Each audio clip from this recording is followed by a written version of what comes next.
Hello YouTube, this is Insane Monster and we are here for part 3 of What If Asta Had Satan Gravity Eather Gear. Now this was picked by a winner of the What If Lotto. So yeah, if you haven't been paying attention to how I run my channel, go to the community tab and scroll down to a post that will explain it. So yeah. With that said, I do hope you have been enjoying my videos. Apologies for not posting as much as I would like. There's just some stuff that needs to be taken care of, and that takes priority over this. Do hope you understand. And before we start, hit it.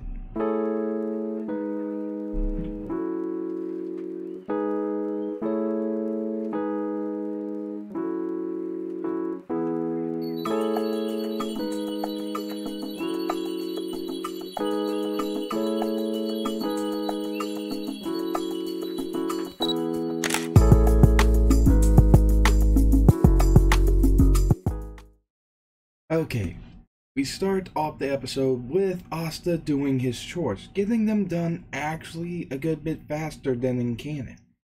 With the Gravity Eather Gear, he's able to get the places a lot faster and float around to clean stuff easier. As for laundry, he can basically put his hand into the large water basin to wash them and control the Eather Gear gravity to make his arm have an orbit, turning the basin into a washing machine, basically. Once he was done, he saw that both Yami and Magna were leaving to go somewheres. He was curious if they were going on a mission. Then he decided to go train. There were some things he wanted to finalize, due to the fact that while he was training for the 6 months for the Magic Knight exam, he ran into a situation where multiple flying objects were going at him, and he practiced on dealing with that.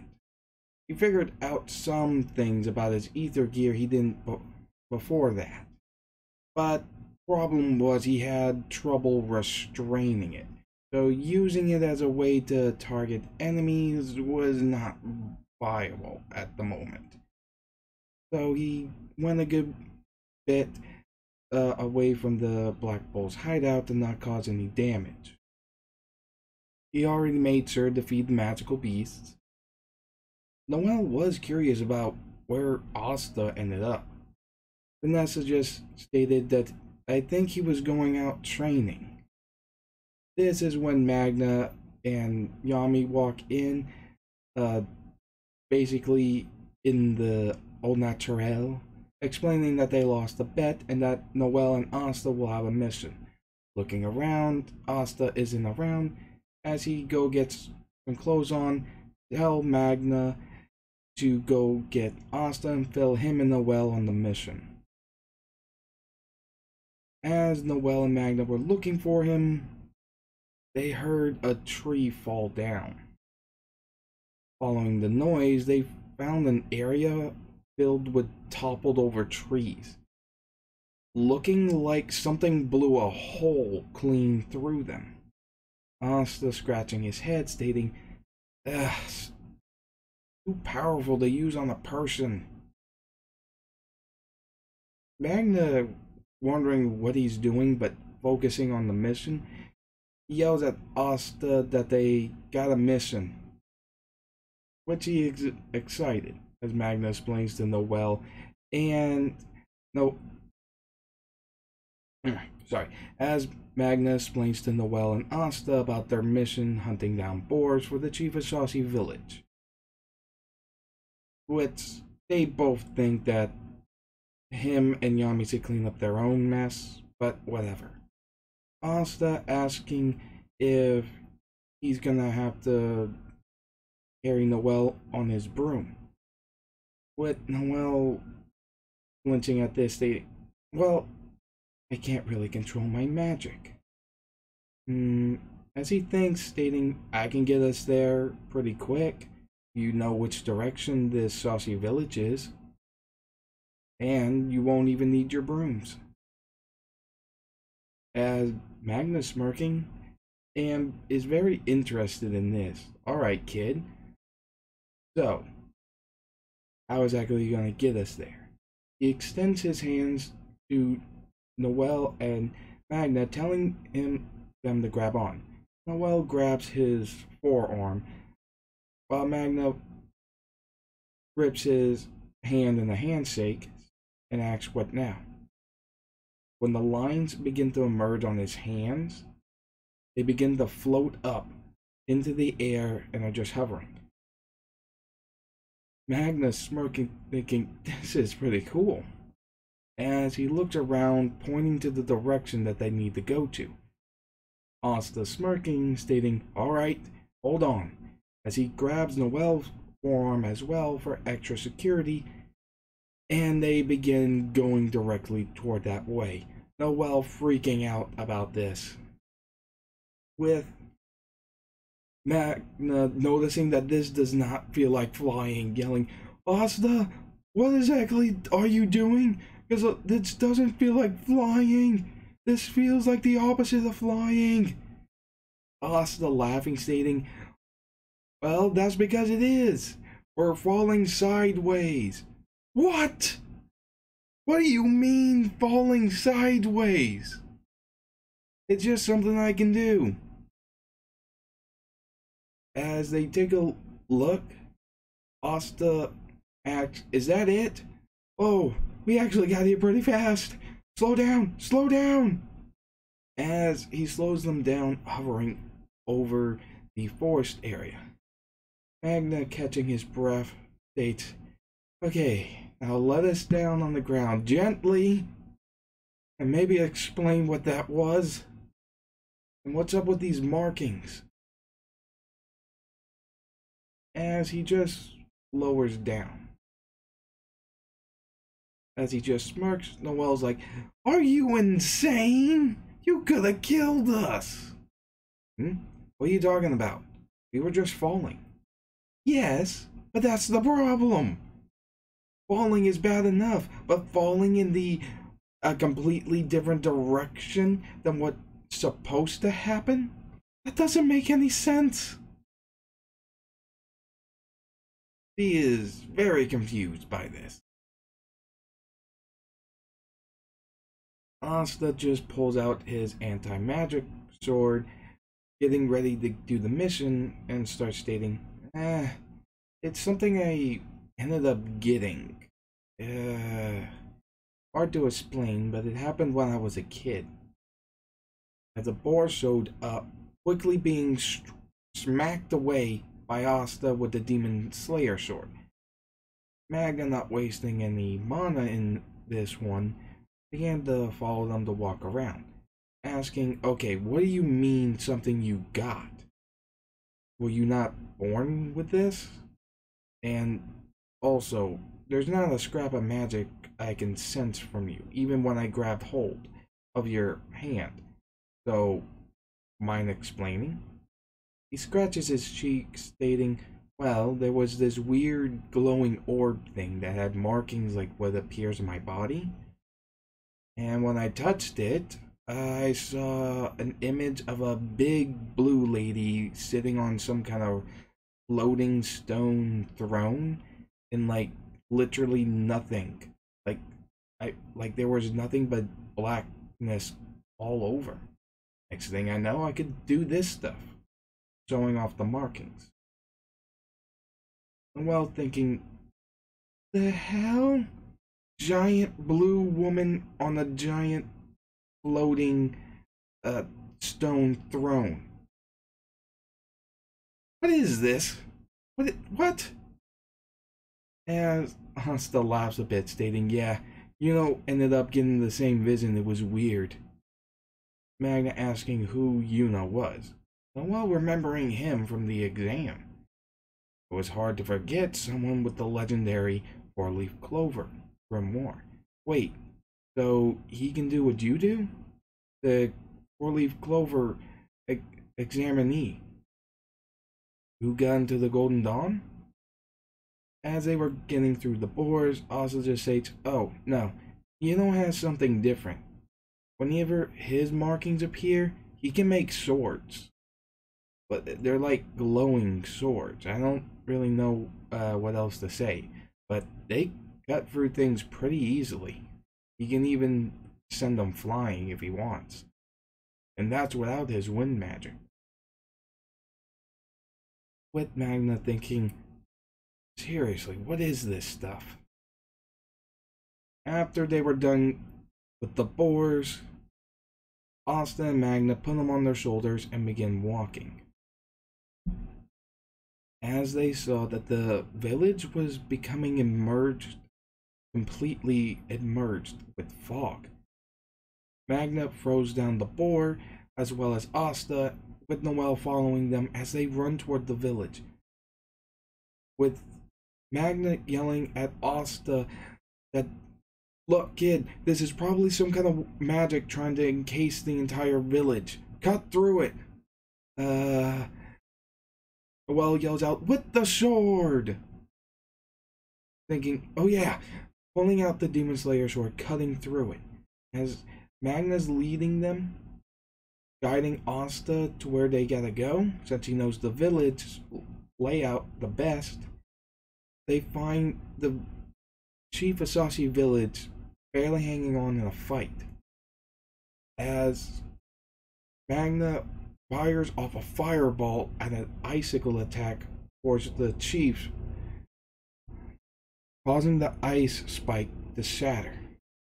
The old man falls down, sighing and breathing heavily in relief over that Magna and his friends were able to make it in time. With this,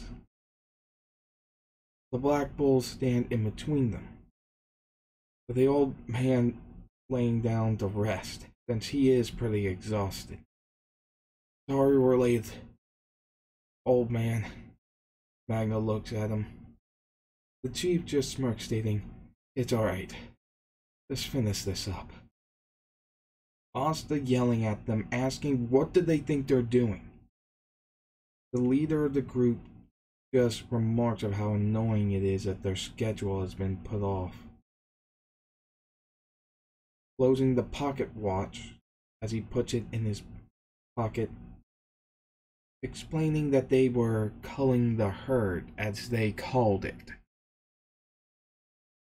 As he continued stating about how people with low magic power were little more than animals, and how they needed to be thinned out.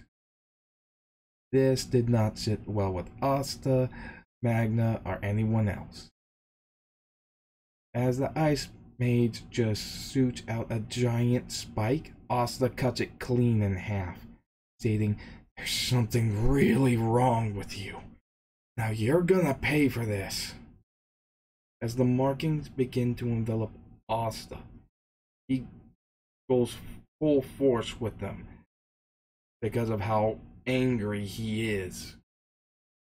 With the markings going on his face, even making the wings on the side of his head. Magna thinking, okay, so more can show up.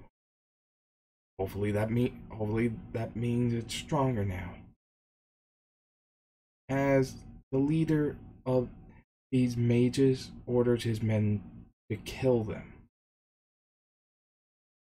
With ice spikes going at them, Asta strikes at them. But something else was going on. The spikes were redirecting themselves, going away from Asta, Magna, Noelle, and the other villagers.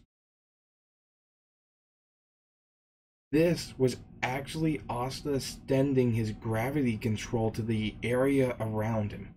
He hasn't fully mastered it yet, but he can at least put things in a strong orbit around him to pick up enough speed to fire at people, though he hasn't quite figured out the percentage of the force to not kill somebody with it.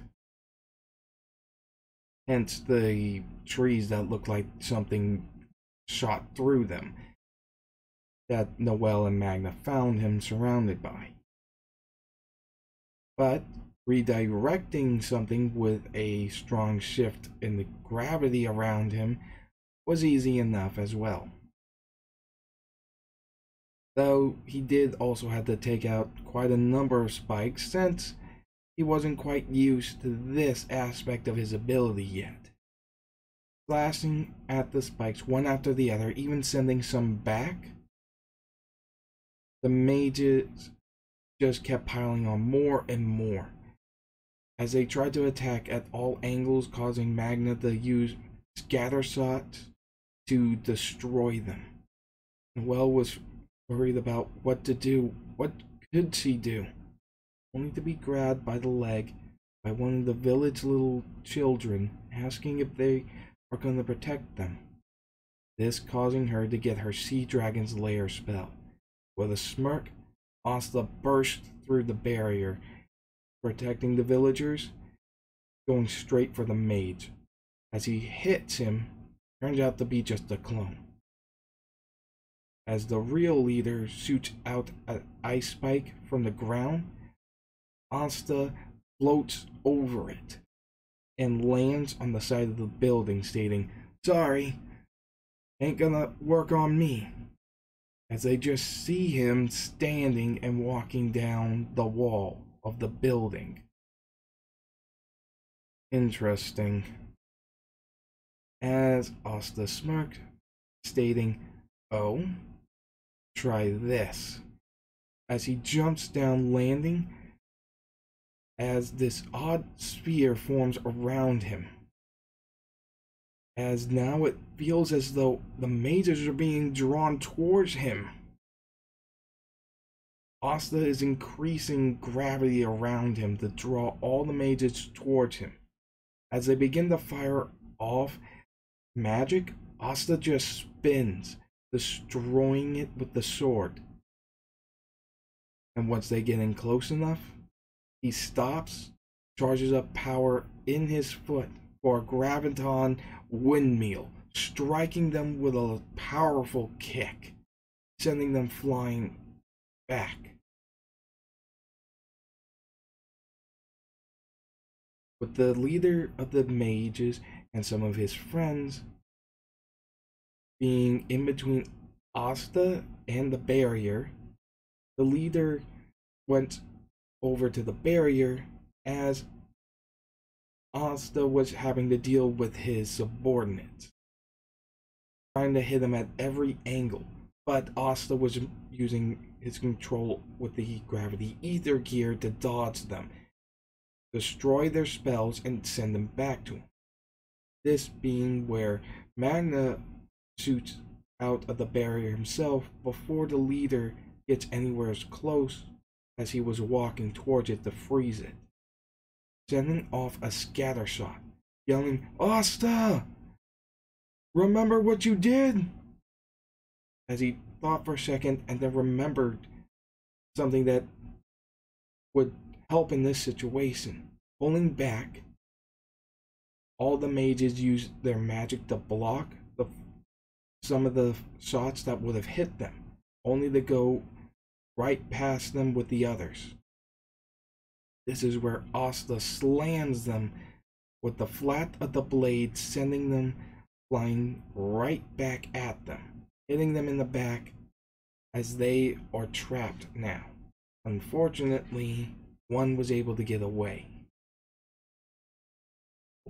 With a sigh, Asta remarked, "Oh man," with Magna stating, "It's fine.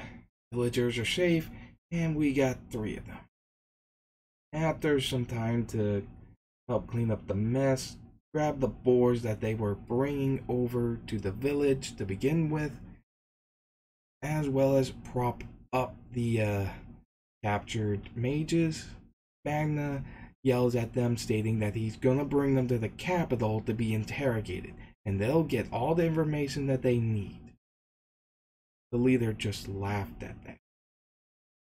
stating none of that will be happening, as he used the magic item within his body in order to freeze him and his men solid, shattering them. To their surprise, they were shocked that they would go that far, and that whoever they were working for, they must have sworn some very serious loyalty to do something like this rather than give them information. After things were settled, they apologized for not getting to the village sooner when they did attack, with the chief laughing, stating, it's fine, it's fine. You originally came here to deal with the boars, and you did that. Saving us was just a bonus." This is when Nero shows up, pecking Asta in the head with the magic stone. As Asta was swiping at Nero, saying, "Ah, stop it! Stop it, you bird!" The chief recognized that as his good luck charm, as Asta tried to get it back for him, with the old man just stating, "It's fine. You can keep it. Consider it payment for saving our village."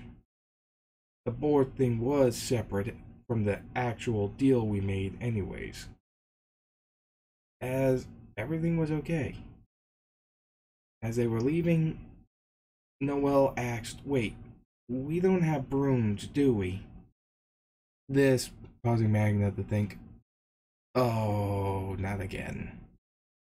As Asta grabbed hold of them, stating, "Let's get going." Noelle just saying, "Hey, hang on, wait," as they begin floating up in the air and then falling sideways again, stating, "I really don't like this, it's terrifying." With Magna stating, "Well, it is kinda cool. It's awesome, but it's also scary. I just hope that we don't hit anything." With a bird just zooming right past him as he said that, stating, "Asta, be careful."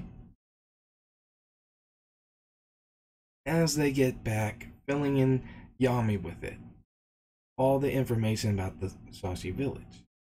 Yami telling them that they got a gold star from the Wizard King, though they're pretty much, the red is not a close enough accurate description of how far behind they are with stars.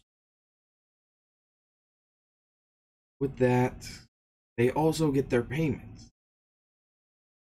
as they are excited, and Vanessa tells them that they can go to the black market. For one, to get something for Noelle in order to help her focus her magic, and maybe Asta can find something for him, as he was excited about that. So they went ahead with Vanessa. As they enter the black market, they see a number of civilians, magic knights. They also see Magna gambling away his money again. As Haha shows up, becoming infuriatingly jealous towards Asta for having both Vanessa and Noelle in the same squad as him, as he is not happy he ended up in the green praying mantises. With this, a thief shoots right by on a cloud, stealing the bag of money from the old lady that just swindled Magna. As it was zooming right past them, Asta used his ether gear to go right after him. Pulling out the demon slayer sword, he stabs the cloud quickly and then pins him, using his gravity ether gear to increase his gravity, forcing him to be pinned to the ground. Dude can't even lift a finger even if he wanted to. After getting him nice and tied up and finding the paralysis blade that he had on him, Seke ended up taking him away as the Black Asta and the others didn't really care. As they were leaving, the old lady is shown on the roof, revealed to be Julius, the Wizard King, as he just smirks. Odd, that looked like gravity magic, but no mana from him. And those markings? Not to mention the anti-magic sword. This one is interesting. As Mark shows up on the monitor, thing finding him, yelling at him for skipping out on work, and to hurry up and get back. Now we switch over to Yuno's group, who has been tasked to take the noble that Yuno beat over to his home. On the way, they do get attacked, though this time Yuno uses his wind magic to speed up himself on his broom as he creates his ether gear on his arms, creating 2 blades.